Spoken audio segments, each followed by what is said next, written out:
So, our sixth story this evening, and the first of the second half, is Science, Steve and the Real World by Philip Douch. Philip lives in Stroud, and this is his fourth appearance at Stroud Short Stories. He features regularly at Story Fridays in Bath, and is the past winner of the Gloucestershire Writers' Network Short Story Competition. He has read his work twice at the Cheltenham Literature Festival. As an actor, he recently played Eddie the Eagle's dad at the Everyman Theatre. So please welcome to read Science, Steve and the Real World, Philip Douch.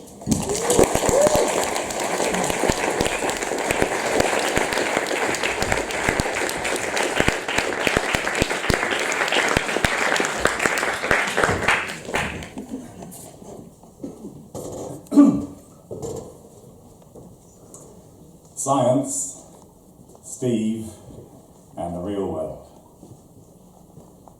Steve was shit at science. And when I say shit, I mean really shit. But to be fair to him, the teaching of science at Shrewsbury Comprehensive did come up somewhat short of inspired. So throughout Year 7, Steve had regrettably been introduced to precisely nothing that engaged him about the natural world. Science, ironically enough, seemed light years away from reality. Let's start with biology. You know that dissection stuff you get to do in school? Pin a frog to a board and carve it into bits? Steve had somehow flipped his little offering onto its back and sent it pinging across the lab, legs splayed, stomach open, guts half dribbling out. As it happened, straight into Maisie Johnson's face, just after she'd taken her goggles off. Whole new meaning to that strange phrase about having a frog in your throat. On reflection, oops had probably been insufficient compensation. Mr. Dunford had given him a damp cloth and a double detention, which didn't exactly seem fair to Steve. Not so much the damp cloth, though maybe he should have proffered it to Maisie before rather than after he'd infused it with the mopped up entrails. But the double detention seemed, well, harsh. If Steve had sat there, scalpel in hand, turning over in his mind how best to deliver a mutilated frog slap in the face of a classmate, and having mentally riffled through his options, had selected his desired method and trained the little bugger on her with laser-guided precision, well, fair enough. But it was an accident, for God's sake. And you shouldn't get detention for accidents, let alone double detention. Steve had fondly hoped that Maisie Johnson might have put in a good word for him, might have gently upbraided Mr. Dunford with a "not really his fault, sir," but for some reason she'd been unreasonably preoccupied with vomiting into a sink. It seemed to Steve that his double detention went on for ages, which might not have been unconnected with the fact that it did. Not the standard 45-minute silent incarceration version, but a 90-minute half-listless boredom, half-writing of lines epic. 90 minutes! That's a whole football match, thought Steve. 300 times he'd copied it out. I must not launch experimental amphibians at unsuspecting fellow students. After about line 210, he'd started to wonder if the wording implied that it was only the action in its entirety that had been deemed unacceptable, and that launching experimental amphibians at, say, Mr. Dunford, rather than at unsuspecting fellow students, would therefore have been permissible, or that it would have been okay if Maisie had suspected it, or if the fault lay chiefly in the specifically named act of launching, and that hurling might not have been viewed so negatively. Or indeed that it was the status of the frog as experimental that was crucial, suggesting that had a random frog hopped into the lab as an integral part of its daily natural business, launching it, even at unsuspecting fellow students, would have been just fine and dandy. He might have concluded, rightly as it happens, that Steve's academic skills lay more with English than science, which was perhaps why he also added a brief note to the foot of his 300 lines, pointing out that, grammatically, the required wording of his punishment should not have referred to amphibians, plural, since his alleged misdemeanour had involved the launching of just a single little critter, rather than a multi-frogged volley of biblical plague proportions. Whatever. As far as biology went, Steve had evidently covered himself in rather less glory than he had covered Maisie Johnson in slimy innards. He had also learned precisely nothing of any value, thereby reconfirming his existing view of all things science-related. And so to physics, which Steve had long since concluded was really just inherently boring. It seems somehow appropriate, given the level of unbridled excitement that the phrase physics lad engendered in him, that this was a subject where you might actually study inertia. On this topic, if no other, Steve found that he was heavily committed to practical demonstration.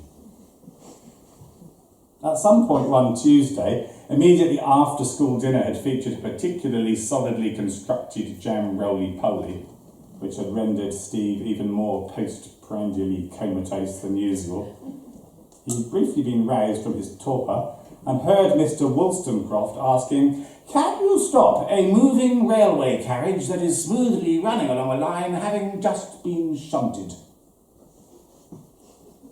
Putting to one side the unlikelihood of finding himself cycling home from school one day and having single-handed to face this challenge, Steve had come up with a brilliantly penetrating answer. Presumably Mr. Wollstonecroft had been anticipating a fruitful discussion about the immutable tendency of moving objects to continue their forward motion even when subject to attempted intervention. He had evidently not been anticipating Steve's own intervention. "Yeah, you could just blow it up, sir." As he sat alone and wrote for the 300th time, "I must not make flippant comments about the remarkable physical properties of the natural world," Steve reflected on the unfairness of that part of the natural world that comprised the science department of Shrewsbury Comprehensive. And then there was chemistry. Potentially, here was a strand of scientific inquiry that might, one could not unfairly assume, jolt even Steve into some semblance of stimulation. For chemistry was surely the place for mixing exotic coloured liquids and watching them froth over the side of the test tube, for distinguishing different elements by torching lumps of stuff with naked flames, maybe even bringing together the constituent parts that would enable you to set a mighty explosion beneath, say, a moving railway carriage that is smoothly running along a line, especially perhaps one that had just been shunted. So given the barely imaginable vistas of enthusiastic exploration that chemistry might lay out before the inquiring mind of a teenage boy, it was, not to put too fine a point on it, more than a little disappointing that Mr. Robbins focused the curriculum repeatedly, nay constantly, on memorising the debatable charms of the periodic table. Steve's first lesson inquiry as to whether the periodic table was like a slightly more drawn-out version of an occasional table had perhaps not set him off on the right foot with the dour Mr. Robbins. It was thus that after 3 terms of chemistry, Steve may have barely even turned on a Bunsen burner, but could confidently parrot that the periodic table is a tabular display of the chemical elements which are arranged by atomic number, electron configuration and recurring chemical properties. That the 7 rows of the table, called periods, about which Steve had gamely made no pubescent boy comment whatsoever, generally have metals on the left and non-metals on the right, and, mercifully finally, that also displayed our 4 simple rectangular areas or blocks associated with the filling of different atomic orbitals.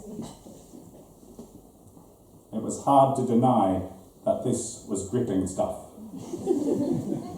Hard, at least, if you were face to face with the disconcertingly intense Mr. Robbins. It had perhaps been unwise of Steve to share with his teacher his attempt to commit to memory the names and numbers of various key elements, as if he was reading the football results. Lithium 3, boron 5,